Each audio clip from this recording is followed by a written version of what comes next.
దినం దేవుని వాగ్దానం.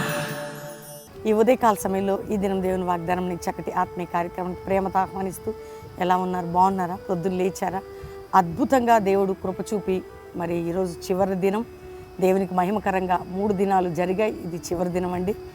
ఆ దేవుని ఆత్మచేత మరి కడప సభలు పరిశుద్ధాత్మ దేవుడు జరిగిస్తున్నాడు. అందరికీ ప్రభుకి మహిమ. ఎలా ఉన్నారు మీరు? ఏ కండిషన్లో ఉన్నారు? మీ పరిస్థితులు ఏంటి? మీ పిల్లలు ఏంటి? మీ కుటుంబాలు ఏంటి? మీ జీవితాలు ఏంటి? మీరు ఎలాంటి ప్రభావం చేత పీడించబడుతున్నారు? ఒకవేళ రోగ వ్యాధి బాధ చింత నిందలు గాయాలు అవమానాలు మిమ్మల్ని వెంటాడుతున్నట్టయితే దేవుడు నీకున్నాడు. దేవుడు నిన్ను బలపరుస్తాడు. రక్షణ లేకుండా ఉన్నావా?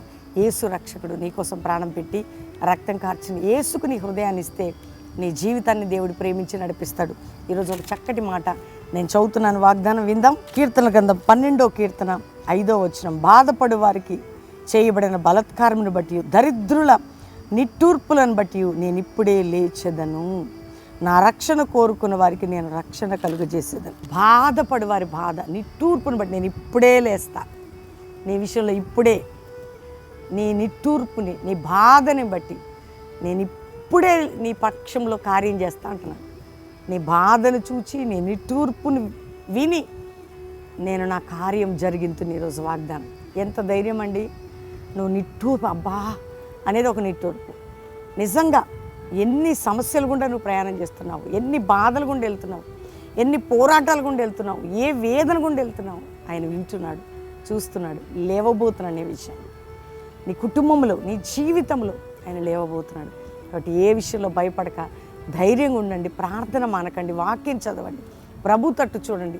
అందరం కలిసి దేవునికి థ్యాంక్స్ చెప్పి ప్రార్థన చేసుకోండి. తండ్రి నీకు వందనాలు. ఎంతమంది బిడ్డలు ఈరోజు ఈ వాగ్దానం విన్నారో చూస్తున్నారో, ఎంతమంది బాధలు నిట్టూర్పులో దిగులుతో పోరాటంలో అప్పుల బాధ, ఆర్థిక బాధ, మానసిక ఒత్తిళ్లు, గర్భఫలం లేని బాధ, కుటుంబంలో పోరాటాలు, నాయన ఉద్యోగలేమి తండ్రి, కోర్టు కేసులు, మానసికమైన శారీరకమైన ప్రతి రోగములు నిట్టూర్పుతో బాధతున్నారు. ఇప్పుడే లేచి నువ్వు అద్భుతం చేయను. ఎందరి జీవితాలు ఏ శోధనున్న భూ సంబంధమైనది నా తండ్రి, భూమి గొడవలు, కొట్లాటలు, అన్యాయం, అక్రమం నుంచి ప్రతి బిడ్డని మీరు విడిపించండి.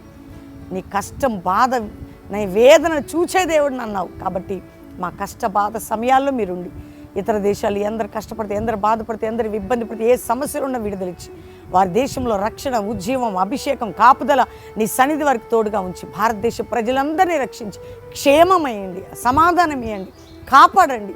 మంచి నాయకత్వాలు, సమాధానం అయ్యా, సమాధాన సన్నిధి, క్షేమకరమైన సన్నిధి మా దేశం అందరూ క్షేమంగా ఉండుట కృప చూపండి. క్రైస్తవ సమాజానికి ఐక్యత, దైవజనుల మధ్యలో ఐక్యత, ఆరోగ్యం, నెమ్మది, విడుదల కలుగును గాక అని ప్రార్థిస్తూ కల్వరి పరిచర్యని నువ్వు ఏర్పాటు చేసుకున్నావు. లేదు నాయన, ఈ సేవలో అద్భుతం చేయి. మ్యారేజ్ డే, బర్త్డే బిడ్డలను బ్లెస్ చేస్తూ అందరికీ తోడై ఉండి గొప్ప కార్యం చేయమని యేసు నామములో అడుగుచున్నాం తండ్రి. Amen, amen, amen. ఈ వాగ్దానం మీకోసం అందరు లైక్ చేయండి, షేర్ చేయండి, మంచి కామెంట్స్ పెట్టి దేవుని మహిమపరచండి. ఈరోజు కడపలో చివరి దినం. అద్భుతంగా ఉజ్జీవ సభలు 3 కూడా శక్తివంతంగా జరిగాయి. ఇది 4వ దినం. దేవుని మహిమార్థమై జరుగుతున్న ఈ సభలని ప్రార్థించండి, ప్రోత్సాహపరచండి. ప్రొద్దున సాయంత్రం లైవ్లో ఉండండి. ఎవరు బెల్లంపల్లి రావాలని శనివారం జరిగే సువార్త సభ, ఆదివారం ఆరాధనలు 3. ప్రభు మిమ్మల్ని దీవించును గాక. ప్రైజ్.